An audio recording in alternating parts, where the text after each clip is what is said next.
Welcome to Sports Connection. I'm Darrin Joins, Williamson County Schools Athletic Director, and Tate. That is not for the Four Horsemen. That is for 4 state team championships after 4 sports. You going to educate our young people about this? Nolensville volleyball, Brentwood boys golf, Page Lady Patriots soccer, Brentwood girls cross country. For you young bucks out there, the Four Horsemen. And as the great American philosopher Ric Flair used to say, whether you like it or not, you best learn to live with it because it's the best thing going today. Woo! Woo! Woo! If those of you at home could see Mr. Mathews coming out of his chair as he's doing this. The only problem is, I think we're going to win a 5th and then maybe a 6th.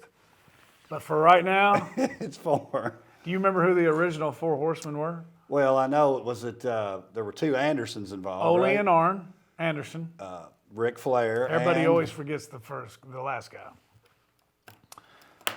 The world television champion, Tully Blanchard, with Baby Doll. YouTube it. Good stuff. You need to know it. So now in individual champions, obviously we have Franklin High School with Sophia DiPaolo in golf. Picked up another one in cross country, Mr. Raymer out at Ravenwood High School. So Tate, I was looking. We have 6 titles, 4 team, 2 individual, and that's 5 schools represented. 5. I think that's the best part, right? It's the best Oh, part. and by the way, Miss DiPaolo Jr., she'll be back. Yes. Would you like to share with the listeners what year Mr. Raymer is? He's a sophomore. So he's going to be back. I can't wait till we get to it to talk about his time because it's like, Smoking. can't hardly drive that fast. That's right.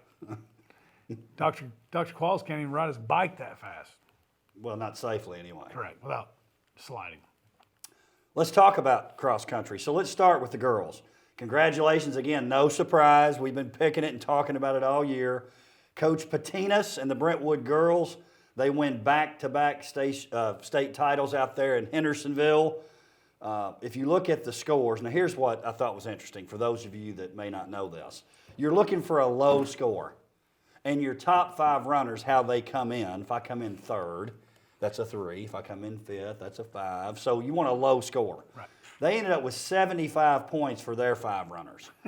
Brooke Till, Peyton Strauss, Lydia Cromwell, Rachel Hawes, Lola Baker, Carrie Patina, Scarlett Spender. I wanted to mention them all that ran. Right. So they had 75 points.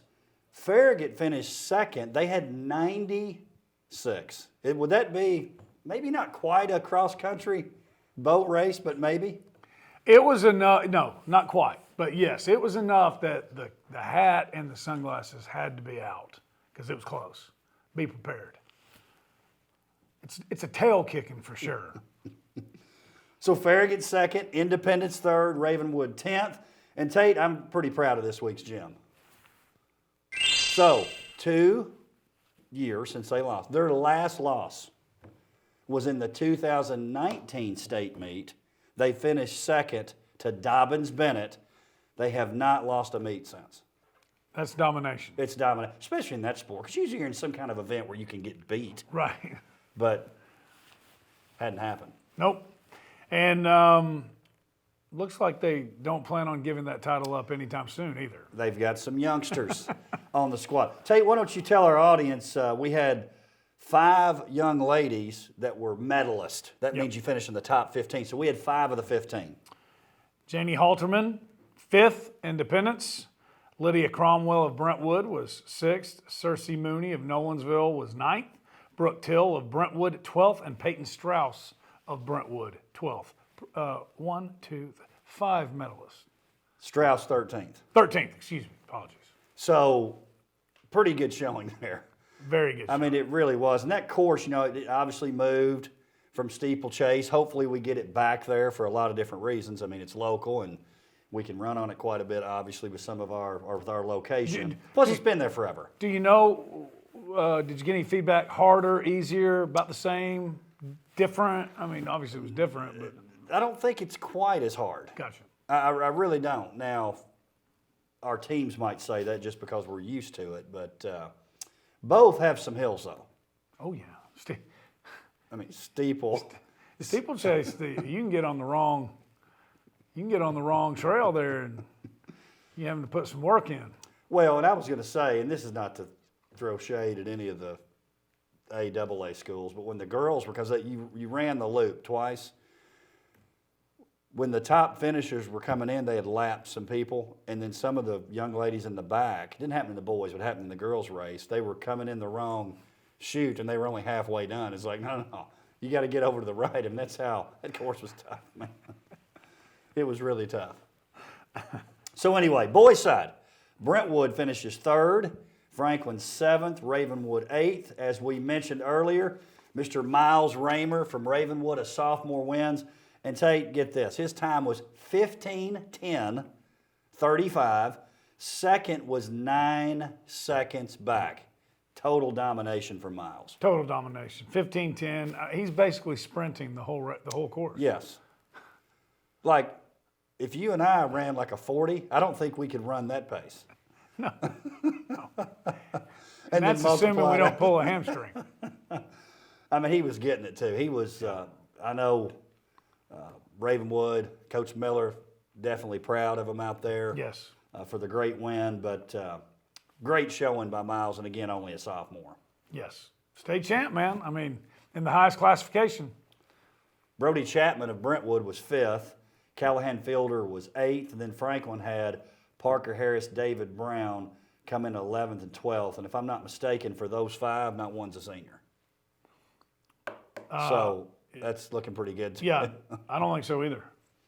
So anyway, AAA girls, Page finishes 4th, Fairview 12th. On the boys' side, Page 8th, Fairview 13th.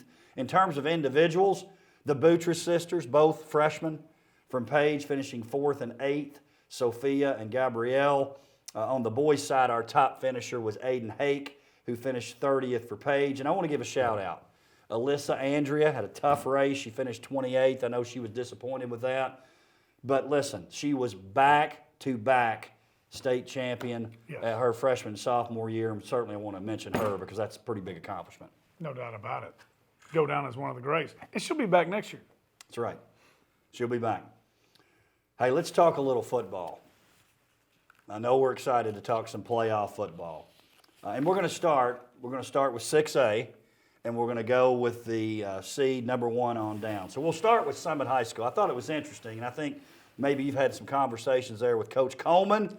He wasn't totally happy with the performance, and then you read the final score, and it's 27-7 over a pretty talented Houston team, right? Yes. It's only 14-7 at the half, and I thought something that was interesting that Houston definitely waited to the clock. The play clock got really low before they snapped the ball, which makes sense, right? Keep it out of the hands of Summit. It's only 14-7 at the half, but again, as expected, Summit pulls away in the second half. Destin Wade, 138 yards rushing, 65 passing, a couple of touchdowns. Keaton Wade, 86 yards rushing with a touchdown. Brady Pierce also. Tell me about that conversation you had with Coach Coleman. Is he getting attention this week, you think? Of the boys? Yes. Yes, without a doubt. First thing, as a whole, I think Region 8 was a lot better than a lot of people gave them credit for. And we were in some dogfights. I think every single one of these coaches knew that, these were going to be tough games. So, back to Coach Coleman. No, he was not happy, which, that just goes to show how far that program has come, right? I had a D2 AAA guy who's struggling a little bit. And I told him we won 49-21 one week, and he said, congrats. I said, we really didn't play well. He said, hey, man, go jump in the lake with that. You know how much I'd like to have a 49-21 victory and say I didn't play well? I understand. I shouldn't have said it. Point is this. That's how far that program's come. We win 27-7 in the 6A state football playoffs, and we're mad because we didn't play well. I think what he was really mad about was they turned the ball over. They did some 2 times, right? Yeah, a couple fumbles. And they were.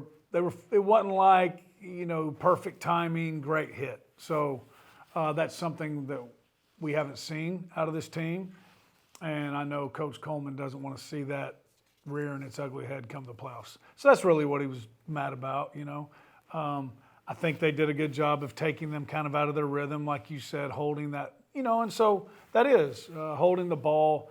It kind of changed the way that they've been playing. But at the end of the day, when it really mattered, that offensive line stuck their hand in the ground, got after it, and the Wade boys rushed for over 200 yards and 3 touchdowns. And you know what I'm saying? Playoff football, man. Run the football, and that's what they did. 390 yards of offense to 205. And here's a bright spot. Houston was 1 of 8 on 3rd down, 0 of 4 on 4th down. So the defense was definitely a bright spot that night. And listen, sometimes it's not going to be 50 points on offense. That's right. And your defense still has to come through, which they obviously did. Correct. And I think, a good test. It really was. A good physical test for them. I'm not saying that they weren't ready. He didn't say that. He just wasn't happy with the performance. He's got their attention now. Ravenwood, number 2 seed, taking on Whitehaven, the number 3 seed. Ravenwood gets a big drive there at the end of the game. They're tied with 6.5 minutes left. They get a game-winning touchdown drive. Chris Parson to Lee Millette for the winning score. Then the defense comes up big on the next possession. This was one that was a scary one. These teams have played, I think it was 3 times in the semifinals over the years. It's always been a tough matchup, a big-time battle. Really good win for Ravenwood. That's a good Whitehaven team. Without a doubt. We talked about it. That was the one that, of the 4, really kind of worried me with them being a 3 seed. So they're always going to be tough. They're always going to be physical. Coach Salisbury, he's not going to he's not sitting out there like Lane Kiffin with a sheet that big and all the play calls on it. But the ones they run, they're going to run well. So it was a tough, hard-fought game. Coach Hester knew it. He told the guys that. But, I think the thing that stands out the most is 14 points, holding Whitehaven to 14 points, and only 8 of those were on defense. The other, they returned a kickoff. This is how athletic Whitehaven is. They ran a reverse on a kickoff and took it back for a touchdown against Ravenwood. Went for 2, missed it. So the defense only gave up 8 points, and that's a really good team. So I know Coach Hester was very, very pleased with that. And this was just one that he wanted to get out. He did not expect a big margin of victory in this. Chris Parson, like to see him. He hadn't been in, they've had some, they got a couple of losses, but I don't know that we've had to see, well, we haven't. End of the game, it's tied up. We need you to go drive down the field and take us to the victory, and that's what he did. We haven't seen that yet. Not that we doubted that he could do it, but we haven't actually seen it. I think that's huge going into the next 4 rounds. Lee Millette, 6 receptions, 109 yards. That's a young man that every week we're talking about him more and more with those big games he's having as a receiver. Blake Irvin also with the touchdown receiving. And I thought it was pretty interesting reading the comments in the paper about Coach Hester was yelling, get out of bounds, get out of bounds. And Parson heard him, but he's like, I'm going to make this play. And I'm sure it was one of those Coach Hester's. Give me a hug, man. Don't do that, yeah. So we'll take it. And you were talking about Millette. He's gotten better every week, and they have really formed a connection. They have. I think it's safe to say that's kind of, if it's not already predetermined where it's going, pretty early on, Parsons going to find where Lee Millette is, I think. In what may be the best win of the week. Yeah. For WCS teams. Brentwood, the number 3 seed, goes to a really good Germantown. They win 24-21. Isaac Hayes performed a song afterwards. And then, actually he didn't, but Isaac Hayes. No, I know. I was going to say, you might want to explain that one to the younger audience as well. Look Isaac up, smooth. Kicked a 30-yard field goal as time expired for the win. And here's something else that was exciting. It wasn't exciting at the time, but they trailed 13-0 in the second quarter. They fight all the way back to take a 21-13 lead.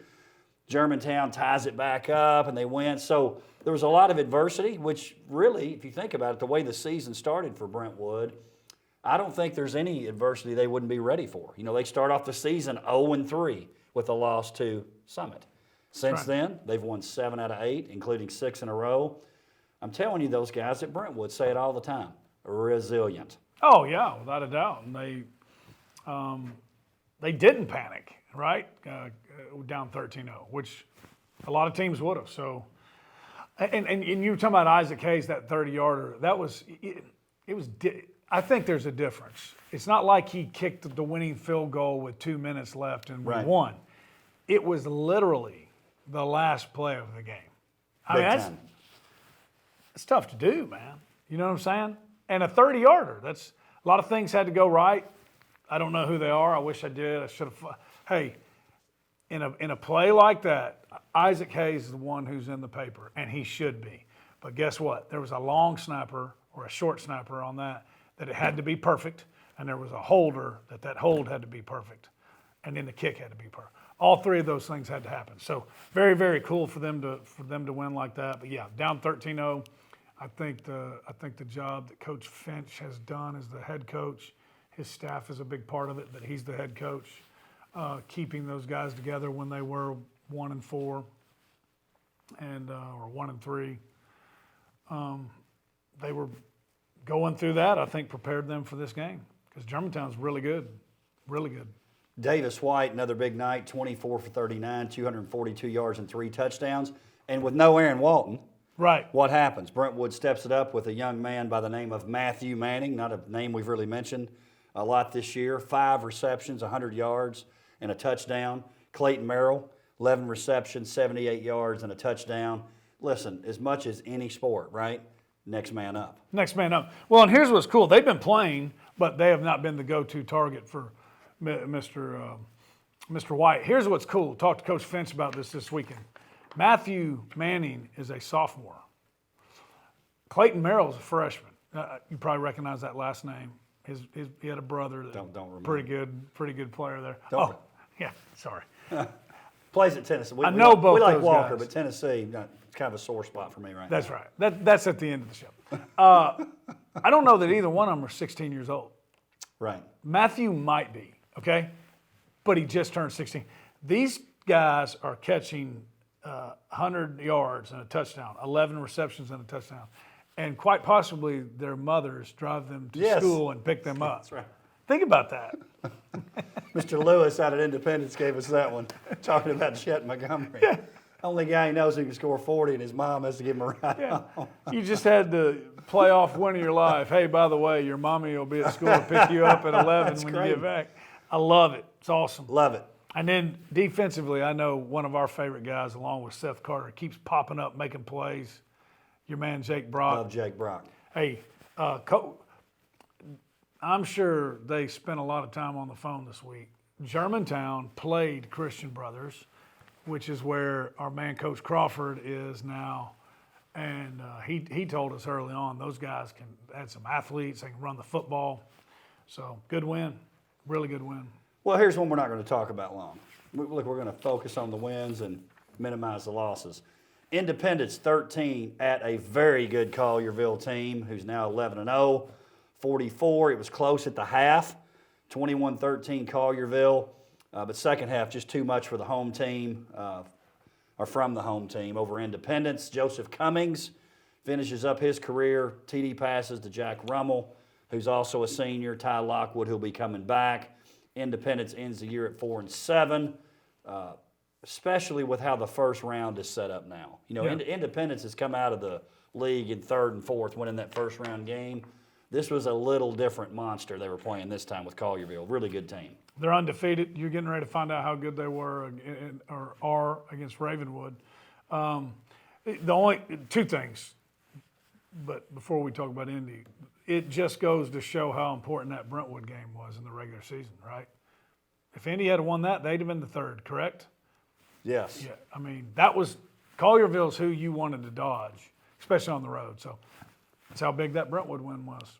I mean, Brentwood loss was in the regular season, but 4-7, especially at a place like Independence, that doesn't look like that lives up to it. But with the schedule they played, Brutal. They really had a great year. Joseph Cummings got better and better and better as the year went on. And I mean, the record column doesn't show it, but they put up some big numbers. And Jack Rummel got better every week. And the plays he made with Katina and Lockwood and our man Trey Hartwell. So a lot to be excited about, even though maybe that 4 before the 7, I think that doesn't really paint the whole picture. They'll be back. They'll be back.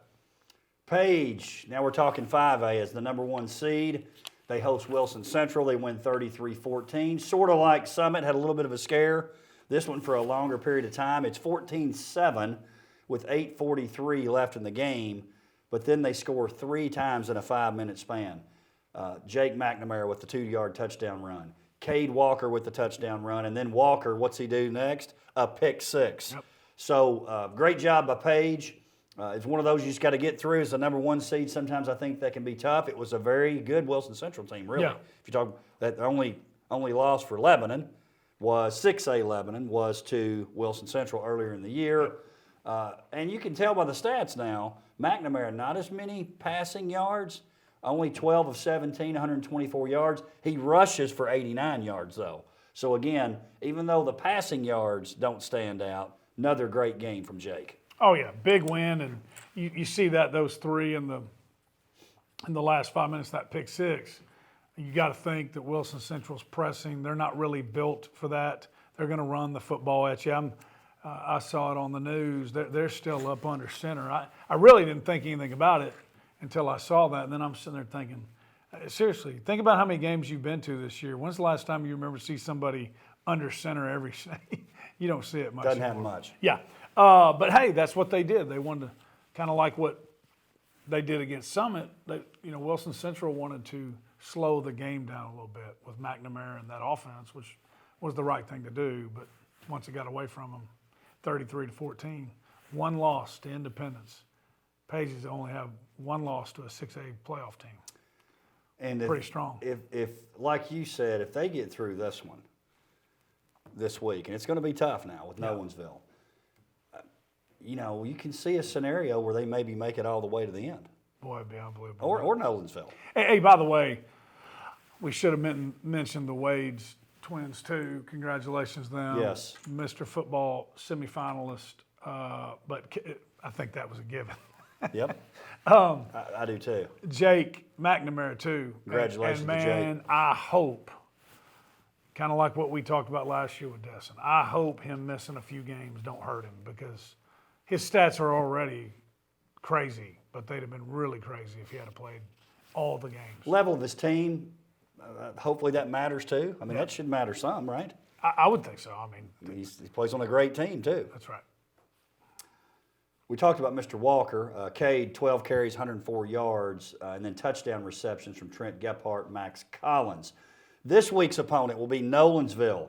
I had the pleasure of going out to watch that game after some state cross country, went over to Station Camp and watched Nolensville absolutely annihilate them. I mean, it wasn't, I don't even think it was as close as the score. 52-21 the final. Kobe Walton, listen, this is the first time I've watched him up close and personal. He throws a nice ball. I'm talking some timing routes, some different things. We're not talking guys just wide open every time. 22 for 30, 313 yards, 6 touchdowns. And here's what was impressive to me. Now, you just think about this now. First-year starter. 69 yards away, which I'm predicting he'll get this week. Yes. He'll have 3,000 for the year. 30 touchdowns against only 6 interceptions. What an impressive year for this young man. Oh, yeah. And remember, a few weeks ago, everybody was talking about the Knights they were leaving him for dead. 30 touchdowns. Now, I don't know if you said this. I don't think you did yet. How many did he have going into the Station Camp game? 24. He threw 6 touchdowns. Yeah, it was impressive. It was where Chance Fitzgerald had 3 of those. Yeah. Dylan Northcutt 2, and then Ben Coggin, what's he do? He gets a touchdown, but he has 108 yards receiving. Yeah. It was impressive. And then our man Samson Johnson, another big game. 127 yards rushing on 12 carries with a touchdown. That offense is clicking on all cylinders right now. Oh, yeah, without a doubt. And the most impressive thing to me is those 30 touchdowns, but more impressive is the only 6 interceptions, because they throw the ball a lot, and he doesn't make very many mistakes. So, yeah, I mean, we talked about it, that's where, there's a lot of argument sometime about should a team with a losing record get in the playoffs.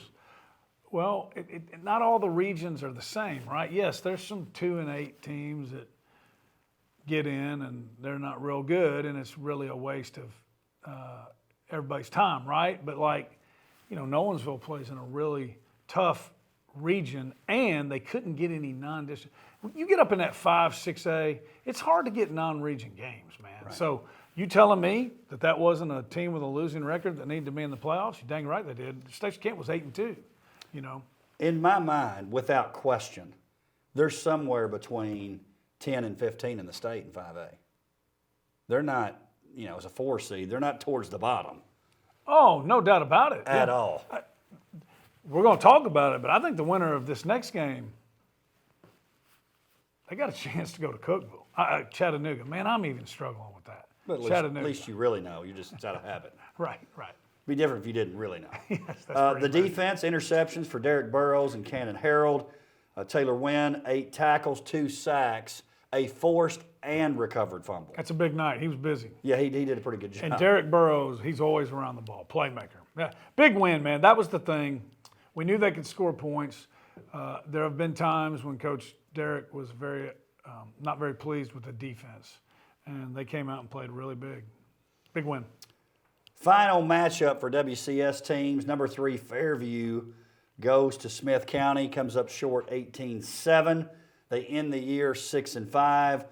Since I've been here, at least, by far the toughest region. Yes. The move in region has been pretty tough. They were the cream of the region they played in before. Didn't win it last year, but what was it, 4 straight years before that they had won. That record, the level of that region has something to do with it. Yes. Maybe as much as any team I've seen at Fairview, they were maybe piecing it together a little bit. But I'm definitely looking forward to next year and seeing what kind of senior season Layden Grant has. Had just a wonderful season for Coach Hughes in Fairview. Listen, hard to believe. 3 straight first-round losses for Fairview in the playoffs. They've had some great teams. I look for Fairview to bounce back next year. Oh, no doubt about it. Not that they had a horrible year. They didn't. That was a bad matchup for them. Smith County is a physical football team on that level. But hey, that's why you try to finish in that first and second spot so you don't get those first-round games like that.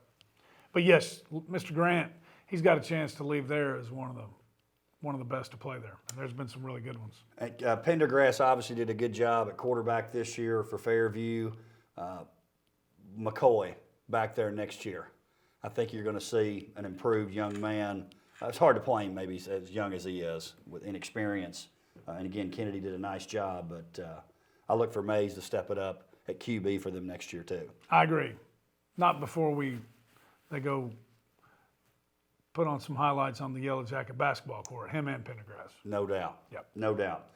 All right, Tate, let's talk about this week's games. But before we do that, we should take a look back. Now, look, I've been behind a little bit, but the last 2 weeks I've gained a little ground on the field. Everyone went 5-2. Well, not everyone. Yourself, Dr. Qualls, and the fans. You guys go 5-2. I go 6-1. Last week, I'm still 3 behind. And listen, you're still in the driver's seat, no question. The fans and Dr. Qualls have 56 wins. I have 57 wins. You have 60 wins. And listen, we need an asterisk by Dr. Qualls. He calls in a change on one of his picks the day of. Obviously, we pick a little Which bit. one? Nolo Station Camp. He had picked Station Camp earlier in the week. And I was like, oh, this is going to be nice. And then the day of, he calls and changes the pick. I'm like, that's not. I tried to talk him out of it. I said, I think it's a good pick. I'm calling bogus. So if he happens to catch up, which he won't, we're gonna make sure that. But he's getting a little bit some advice in some places. Oh, he's got a direct line to the pundit. He definitely does. All right, fans, keep voting on Twitter. We'll keep doing this throughout the playoffs. WCS CO Athletics. Tate, this week's games, we've got 3 different games with 5 WCS teams. So by my calculations, at a minimum, we're going to have 2 quarterfinalists. That's already set in stone, right? Taken care of. 2 quarterfinalists. It's just a matter of which teams. Let's start off, and I'm going to make the first pick. It's Summit coming in at 11-0 versus Brentwood 7-4. Keeping in mind, Summit won this game 27-14 at Brentwood on September 3rd. It made Brentwood 0-3. They won 7 of the next 8, including 6 in a row. Now they're 7-4. And I think you'll agree with me on this, and talking to Coach Coleman, this was their toughest game in the league. No doubt. The Brentwood game. The matchup, and listen, Brentwood's significantly better than they were September 3rd. I agree. So I don't think it's a gimme. The winner gets Ravenwood-Collierville winner in the quarters. That being said, the game's at Summit. This beating a team twice or 3 times. You got a real problem with that, and I don't blame you. Listen, I've never bought into that. I think sometimes. You know what that means? Yeah, I definitely do. I tell you, it's not the 6 horsemen, by the way. But listen, if you're better, you're better. I think what happens sometimes, because people talk about it like, oh, you can't beat somebody 3 times or beat them twice. It's like a mental block for the team that won the first time. I do think Brentwood comes in loose. They're playing with house money in a lot of ways. I think there's a chance Summit would come in a little bit tight, but I don't think so because of last week and Coach Coleman getting their attention. I think Summit wins, and I think it's going to be fairly convincing. How about that? I like it. That was well said. I agree with everything you said, except I do think now with Mr. Walton gone, that's one less weapon that they have, and I think that Summit's got enough athletes on defense, they're really going to cause Brentwood some problems. So I think Summit wins, but I don't think it's as close as you think it is. Well, I said convincing. I said it would be a convincing win. I think it could be. Oh, really convincing? Yeah, this one could. Okay. Just because they can take away a lot of what Brentwood does. Agreed. But if that does happen, what a great year they've had. Now I line these picks up on purpose. I'm trying to gain an advantage since I've got the script here, some notes here for you. I thought this would be my best chance at maybe getting a little different pick, is who picks first. So you're picking first on this one. It's number 2, Ravenwood. They come in at 9-2, traveling to number 1, Collierville, 11-0. Ravenwood, since that loss to Summit, has been on a roll. I know they're looking forward for an opportunity to play Summit again. They're not looking ahead, but believe me, they know it. They take care of business at Collierville. They get that opportunity. Tate, how do you think this one's going to shake out? I'm going with the Raptors. Collierville's, I guess were they 9-0 or are they 11-0 now? They're 11-0. They're 11-0. They're going to have to leave early. Heard rumors they're going to have to leave early. The Raptors are built for this. That Whitehaven win, that was a physical football team. Ravenwood can get physical. By the way, did you see the picture of Mr. Parson hurdling the defender? Incredible. Oh, Shout out to Christian Taylor. man, what a picture. Great. Ravenwood, the Raptors. Now, see, you messed me up here. I thought you were going to pick Collierville. I think you need to change it up a little bit. Can't do it. Can't do it. I was convinced I had you on one there because I agree with you. I think Ravenwood, they're trending in the right direction. Mr. Parson, after sitting a week out, I'm not saying he was rusty last week, but he was rested, but maybe not quite what he usually is because he sat a week out. I think he's ready to roll. I think the Raptors roll. Collierville, nice season, 11-0. They haven't played a game that's been real close all year. I think their closest was 18 points. This is going to be a close game. I think Ravenwood takes care of it because of that. They're not used to that close game matchup. Are they the Dragons? The Dragons, going to get slayed. Going down. So we both pick Ravenwood. Slade, I like that. Good. All right, last game. It's my turn. Okay. Page coming in at 10-1, Nolensville 5-6. The last time these two teams met, Page won 40-22 on October 8th. Again, early that game was really close, something like 23-16 maybe at the half, something like that. Nolensville since then has won 3 straight. The winner gets the Green Hill Columbia winner. In other words, the winner is going to win the quarterfinal, I think, fairly easily. I really do. I think the quarterfinal isn't going to be close, that we're going to dominate that game. It's a matter who wins this one. I think it's going to be close. I want to pick Nolensville based on the way they played. I think home field matters. Paige, because of home field. It's tough. Nolensville's playing a lot better, and I do not think Nolensville's the same team that got beat 40-22. But I'm with you. I think Paige wins. I love this team. They've got so many players that are contributing, and not that Mr. Walton's not. He's thrown for 30 touchdowns. I just think Mr. McNamara is a difference maker. So we picked the same Or three. as one of the TV stations, did you see this weekend called him Mac? I can't even McNamara, something. Like they It's hadn't seen McNamara. that name. I know. It's like pretty common. I felt like Mariota. And I'm going with the Patriots, Fighting Patriots. So come next week, there's still going to be a 3-game lead for you. I mean, if you want to change your Collierville pick, I am okay with it. Well, I was going to ask you if you wanted to say. Stay tuned. I might change it the day of the game. Like, Yeah, I've gotten till the end of the first half. that's unbelievable. That is Bush League. That is, yes. You are in the lead for the Mr. November Bush League of the Week award. Well, and I was going to mention, look, because I want to kind of slip this into that we're piling up on Dr. Qualls. The Mike Bobo, I was going to say, I'm no Mike Bobo when it comes to evaluating QBs, but the way that Walton was throwing those balls in, the chance for, listen, he made some passes that were difficult, but they were, follow me here, this is Bobo-esque in terms of my commentary. He made the pass where only his guy could make the catch. It's a quarterback. Dare you say he was dropping dimes? Yes. He was. Tate, always good to see you.